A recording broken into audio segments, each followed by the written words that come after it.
तर या संदर्भात आता विविध स्तरातून प्रतिक्रिया येतात, राजकीय वर्तुळातून सुद्धा काही प्रतिक्रिया येतात. पाहूया योगेश कदम यांची प्रतिक्रिया. आणि पुढे या संदर्भातली एक मोठी बातमी येते आहे. नसरापूर प्रकरणातली एक मोठी बातमी या क्षणाची. आरोपी भीमराव कांबळेला दोषी ठरवले. नसरापूर प्रकरणाची मोठी अपडेट आता आपण पाहूया. सगळ्यात महत्त्वाची आणि मोठी बातमी आहे, न्यायाधीशांनी आरोपीला दोषी ठरवलेला आहे. नसरापूर प्रकरणातली सगळ्यात महत्त्वाची आणि मोठी सध्याची ही अपडेट आहे. या प्रकरणामध्ये आरोपीला दोषी ठरवण्यात आले. न्यायाधीशांनी त्याला दोषी ठरवले. सगळे पुरावे पाहून, सगळी कागदपत्र पाहून आतापर्यंतचे झालेले युक्तिवाद आणि यानंतर आता न्यायाधीशांनी आरोपीला दोषी ठरवले. भीमराव कांबळे या आरोपीला आता दोषी ठरवण्यात आले. आणखी आपण या संदर्भातले तपशील जाणून घेऊया. निलेश खरमरे आमचे प्रतिनिधी आपल्या बरोबर आहेत. निलेश, आरोपीला न्यायाधीशांनी दोषी ठरवले असल्याची महत्त्वाची अपडेट सध्या कळतीये.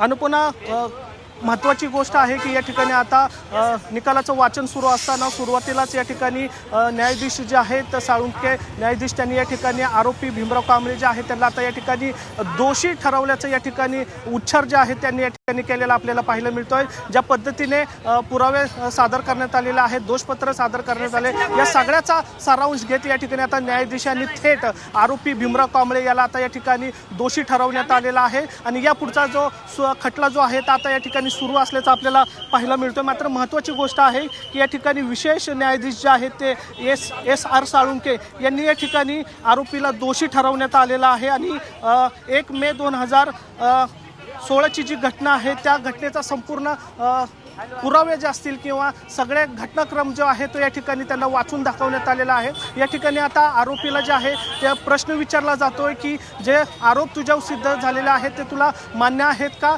या अशा प्रकारचा युक्तिवाद जो आहे तो आता कोर्टामध्ये सुरू असल्याचं पाहायला मिळतोय. मात्र आत्ताची सगळ्यात मोठी बातमी जी आहे की आता या ठिकाणी न्यायाधीशांनी या ठिकाणी भीमराव कांबळे जो आहे त्याला आरोपी ठरवण्यात आलेला आहे, त्याला दोषी जे आहे ते ठरवण्यात आलेलं आहे. जे पुरावे सादर करण्यात आले होते किंवा जो घटनाक्रम होता त्याच्या आधारावर या ठिकाणी आता न्यायाधीश साळुंखे यांनी या ठिकाणी भीमराव कांबळे याला दोषी ठरवण्यात आलेलं आहे. अनुपमा. ठीक, निलेश असे संपर्कात राहा. प्रत्येक मिनिटाची आपण कोर्टातली जी बातमी आहे ती आपण प्रेक्षकांपर्यंत अपडेट देणार आहोत. तर 1 मे 2026ची घटना आठव, तूच सांग काय शिक्षा मिळावी. न्यायाधीशांनी त्याला हा प्रश्न केलेला आहे. न्यायाधीशांनी आरोपीला विचारणा केली आहे. भीमराव कांबळे 65 वर्षांचा हा आरोपी आहे. पुण्यातल्या नसरापूर परिसरात अत्यंत गंभीर अशी घटना घडली होती. 4 वर्षात चिमुरडीवर अत्याचार झाला होता, तिची हत्या केली होती, निर्घृणपणे हत्या केलेली होती. आणि कोर्टामध्ये या संदर्भातला आता निकाल येणार आहे. कोर्टामध्ये काय नेमकं सध्या घडतंय, मिनिट टू मिनिट आपण ही सगळी बातमी जाणून घेतोय. न्यायाधीशांनी त्याला दोषी ठरवलेलं आहे आणि न्यायाधीशांनी आता त्याला प्रश्न केला. 1 मे 2026 रोजीची घटना आठव, तुझ्या विरोधात सर्व पुरावे आहेत आणि ही घटना आठव, काय शिक्षा मिळावी असं त्यांनी तूच सांग काय शिक्षा मिळावी असं म्हटलेलं आहे. तर आरोपीला न्यायाधीशांनी ही विचारणा केलेली आहे. नसरापूर प्रकरणातली ही सगळ्यात मोठी अपडेट आहे. आज कोर्टातल्या प्रत्येक घडामोडीकडे लक्ष आहे. तुझ्या विरोधात सर्व आरोप सिद्ध झालेले आहेत असं न्यायाधीशांनी म्हटलेलं आहे. राजकीय वर्तुळातून प्रतिक्रिया येतात. योगेश कदम यांची प्रतिक्रिया पाहूया. हा घटनेचा निकाल हा लवकरात लवकर आला पाहिजे ही आमची देखील इच्छा आहे. आणि त्या नराधमाला कठोरात कठोर शिक्षा ही 100% झाली पाहिजे ह्या मताचा आम्ही देखील आहोत.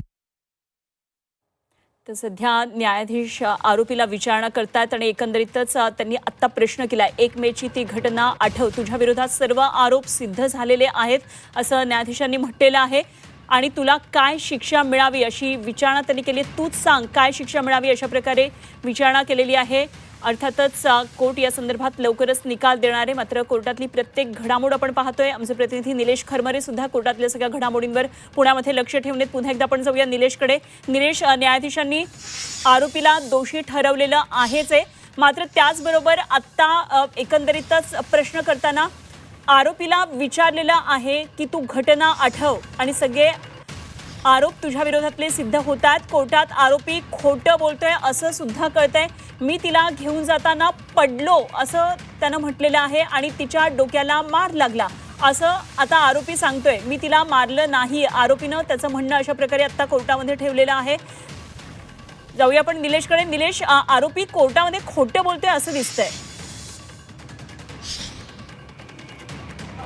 अनुपमा, महत्त्वाचं म्हणजे हा जो आरोपी जे आहे भीमराव कांबळे त्याला या प्रकरणाचा अनुभव आहे, कारण याआधीही तो या प्रकरणामध्ये अशाच प्रकरणामध्ये सुटला होता. त्यामुळे त्याला कोर्टासमोर नक्की काय बोलायचं असतं हे त्याला चांगलंच ठाऊक आहे. कुठल्या पद्धतीने बोलल्यानंतर ह्यातनी पळवाट निघू शकते हे त्याला माहीत असल्यामुळं आता या ठिकाणी कोर्टाची दिशाभूल करण्याचा प्रयत्न जो आहे तो आता आरोपीकडली करण्यात येतोय. खरं तर एका आरोपीला शिक्षा सुनावली जाते त्यावेळेस त्या ठिकाणी त्याचं मत विचारलं जातं. मात्र या ठिकाणी ज्या पद्धतीने त्याच्यावर दोष ठेवण्यात आलेला आहे त्यानंतर न्यायालयाने त्यांना या ठिकाणी विचारणा केलेली आहे. मात्र या ठिकाणी तो जो आहे तो खोटं बोलत असल्याचं समोर आलेलं आहे. एक बनाव करताना आपल्याला या ठिकाणी पाहायला मिळतोय, जेणेकरून आपल्या वयाचा आणि घटनेचा काही संबंध नाही असं बनाव या ठिकाणी त्याच्याकडून करताना पाहायला मिळतोय. मात्र जे पुरावे जे आहेत किंवा जे साक्षीदार आहेत त्या बेसवर या ठिकाणी नराधम भीमराव कांबळे याला शिक्षा ही निश्चित आहे. मात्र शेवटचा टप्पा आहे किंवा आपल्याला कसं या प्रकरणात वाचवता येईल याचा प्रयत्न जो आहे, केविलवाना प्रयत्न जो आहे तो या ठिकाणी भीमराव कांबळेकरांनी करताना आपल्याला पाहायला मिळतोय. अर्थात न्यायालयासमोर हा खोटं बोलण्याची प्रक्रिया या ठिकाणी सुरू असल्याचं मिळतोय, पण या गोष्टीला कुठेही थारा मिळणार नाही. कारण ज्या पद्धतीने घटनाक्रम आहे, CCTV आहे, पुरावे आहे, त्यामुळं दोष हा त्याच्यावर नक्कीच अगदी ठेवण्यात निलेश आलेला आहे. निलेश आता असे फक्त संपर्कात स्वतःला राहा. आपल्याकडे या वाचवण्याचा संदर्भातली कोर्टातून एक माहिती कळतीये. पीडितेच्या आईला कोर्टात रडू कोसळले.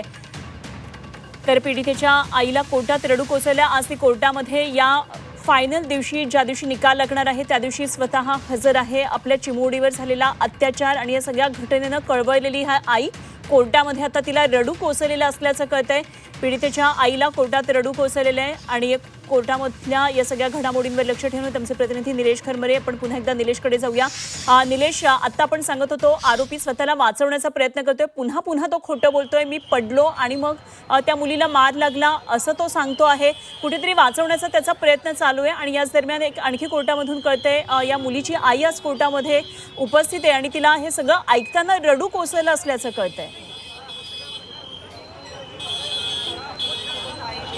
खरं तर भावना हे तीव्र होत्या, कारण ज्या पद्धतीने न्याय मिळावा या उद्दिष्टाने पीडितेचे जे आई आणि आजी या ठिकाणी निकाल ऐकण्यासाठी आले होते. मात्र ज्या पद्धतीने आरोपीने खोटं बहाणं केलेलं आहे, खोट्या स्टेटमेंट द्यायला सुरुवात केलेलं आहे, ते ऐकून या ठिकाणी आता पीडित चिमुकलीच्या आईला या ठिकाणी डोळ्यात अश्रू आलेलं पाहायला मिळतंय. कारण आपल्या लेकीच्या ज्या पद्धतीने हत्या करण्यात आलेली आहे आणि त्यानंतर हा आरोपी ती मुलगी पडली किंवा मी केलंच नाही असं कृत्य करून जे बनाव रचतोय ते ऐकून या ठिकाणी आता पीडित मुलीच्या आईच्या डोळ्यामध्ये पाणी आलेलं पाहायला मिळतात. साहजिक आहे, कारण पोटचा गोळा या ठिकाणी चिमुकलीला गमावलेला आहे, त्यामुळं भावना हे भावनिकच असतात. त्यामुळं या ठिकाणी जर बघितलं तर आता भीमराव कांबळे जो आहे तो आता या ठिकाणी स्वतःला वाचवण्याचा प्रयत्न करतोय. मात्र जर कायदा आणि पुरावे जर बघितलं तर त्याला शिक्षा ही निश्चित आहे. अर्थात आता या ठिकाणी कोर्टामध्ये ठीक. निलेश, कोर्टातून अपडेट घेत राहा. या क्षणाची आपण ही महत्त्वाची बातमी सांगूया. मी तिला घेऊन जाताना पडलो असं भीमराव कांबळेचं या आरोपीचं म्हणणं आहे आणि त्यावेळी तिच्या डोक्याला मार लागला